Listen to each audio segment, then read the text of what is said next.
Saya kan nama Jama Hondir, umur 67, sakit kedut mata, kedut-kedut. Makin lama tadi bukan mata, terus ke pipi. Dari ke pipi ke bibir turun. Dari bibir turun kuping. Bunyi itu krekek gitu. Karena ketakutan tiap hari jiwanya jadi nggak tenang. Waduh gua mati nih, besok ntar tidur-tidur bangun, waduh gua mengok kali ini ininya. Saya udah ke dokter kemana-mana, udah capek. Ke Singapura, ke Malaysia, ke Penang. Penang 2 kali, Singapura sekali. Ngapain saya jauh-jauh ke sana? Orang di Indonesia gue udah banyak kok dokter-dokter canggih ya. Ada yang saranin operasi, tapi saya nggak yakin. Tapi saya begitu ketemu dokter Jo, kok saya yakin banget. Saya lihat dokter Jo, kayaknya boleh nih dokter, ya kan. Yang masalah besar aja dia bisa nanganin, masa masalah saya doang begini mungkin. Kan dokter cuman bilang diganjel. Masa nggak bisa? Saya pikir, jadi saya yakin sama dokter Jo itu.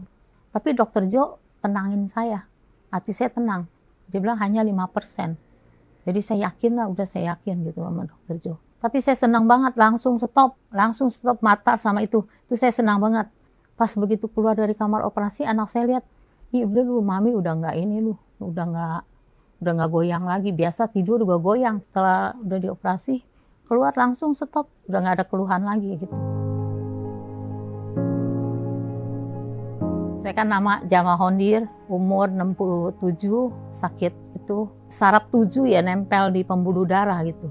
Sakit kedut mata, kedut-kedut. Pertama itu dari tahun 2021, yang parah-parahnya tahun 2023. Makin lama tadi bukan mata, terus ke pipi. Dari ke pipi ke bibir turun. Dari bibir turun kuping. Bunyi itu krekek gitu rasanya. Tapi terus udah lama, udah sering dibotok, dapat 3 bulan, ntar hilang, begitu lagi. Lama-lama mungkin keseringan dibotok, jadi udah nggak mempan lagi. Badan saya dari 78 kilo, sekarang tinggal 65. Berapa kilo timbangan saya? Karena ketakutan tiap hari, jiwanya jadi nggak tenang.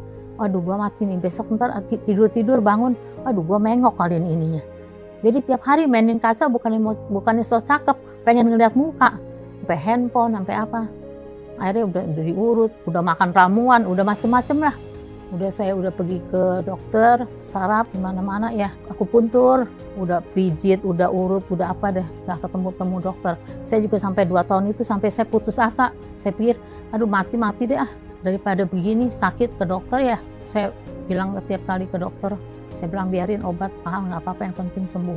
Ada dikasih obat, makan. Cuman dia agak kendor dikit, agak lemes gitu. Tapi sebentar berapa jam begitu lagi gitu. Pokoknya nggak berapa detik itu pasti dia mau begitu terus. Nggak sembuh-sembuh. Nah belakangan saya lihat YouTube ya. Ada dokter Jo, operasi kan dia tanpa bius total ya. Saya pikir ini yang terakhir jalan saya loh. Saya udah ke dokter kemana-mana, udah capek. Ke Singapura, ke Malaysia, ke Penang. Penang 2 kali, Singapura sekali. MRI di Malaysia, MRI jelas sekali. Jadi dokter bilang nggak ada masalah, nggak ada tumor, nggak ada apa. Cuma nempel aja katanya. Dikasih obat 3 bulan. Yang satu bilang nanti 3 bulan balik lagi, mau disuntik. Saya pikir suntik mah dibotok, sama aja ya kan. Ngapain saya jauh-jauh ke sana? Orang di Indonesia gue udah banyak kok dokter-dokter canggih ya. Banyak dokter nggak saranin operasi, dibilang karena penyakit saya nggak mematikan, cuma nggak nyaman. Tapi kan saya nggak mau begitu, walaupun udah tua juga kan mau rapi gitu ya. Bukan mau cantik mau nggak cantik, cuman kan enak gitu di ngomongnya. Kalau begitu saya berhadapan sama orang, saya jadi kayak rendah diri loh. Saya nggak berani ngomong hadap orang loh. Duit juga udah habis banyak, nggak punya duit juga dipaksa-paksain karena pengen sembuh kan. Penyakit hemifasial spasme atau nama lainnya adalah tic facialis itu adalah penyakit di mana terjadi kedutan pada wajah, ya, satu sisi biasanya. Jadi kedutan itu bisa terjadi pada kelopak mata atas, kelopak mata bawah, pada pipi, pada sudut bibir, atau kalau yang berat bisa semuanya dari kelopak mata sampai pada sudut bibir. Nah, penyebabnya jadi pembuluh darah dan saraf nomor 7-nya itu menempel, di mana denyutan dari pembuluh darah itu menyebabkan reaksi dari saraf. Nah, reaksi saraf itulah yang bermanifest sebagai kedutan. Dan semakin lama biasanya akan semakin berat. Jadi kedutannya yang pertama mungkin frekuensi intensitasnya masih bisa diterima, lama-kelamaan bahkan banyak pasien yang mengeluhkan sampai lelah sekali, bahkan sampai tidur pun masih dia berasa kedutan terus seperti itu.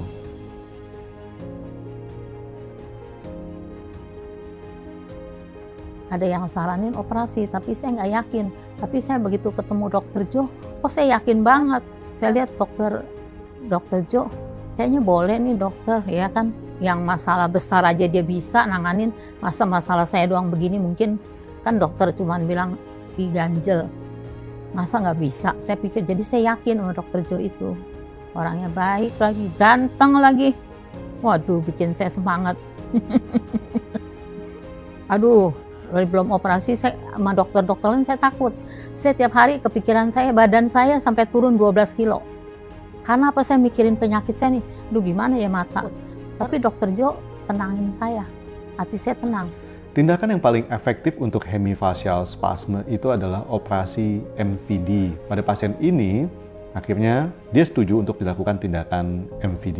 Nah, operasi MVD ini tergolong lebih simpel karena kita hanya memisahkan antara pembuluh darah yang menempel ke saraf, dan tentu saja karena relatif sederhana, risikonya pun juga tidak besar. Tindakan operasi MVD memberikan solusi yang lebih pasti dan jangka panjang.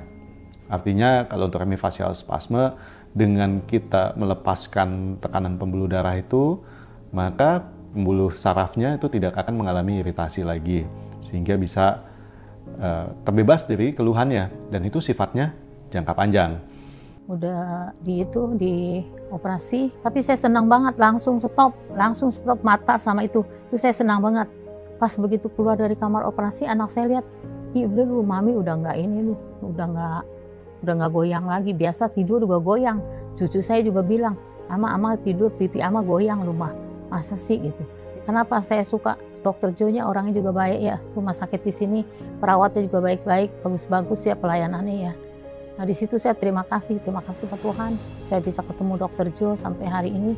Mata saya nggak kedip. Biasa tuh 2 minggu sebelum dioperasi tuh saya mata sama mulut tiap detik tuh jadi kayak gini-gini terus gitu. Memang dokter-dokter lain saraf bilang nggak mematikan penyakitnya, tapi kan kita nggak nyaman. Setelah udah dioperasi keluar langsung stop, udah nggak ada keluhan lagi.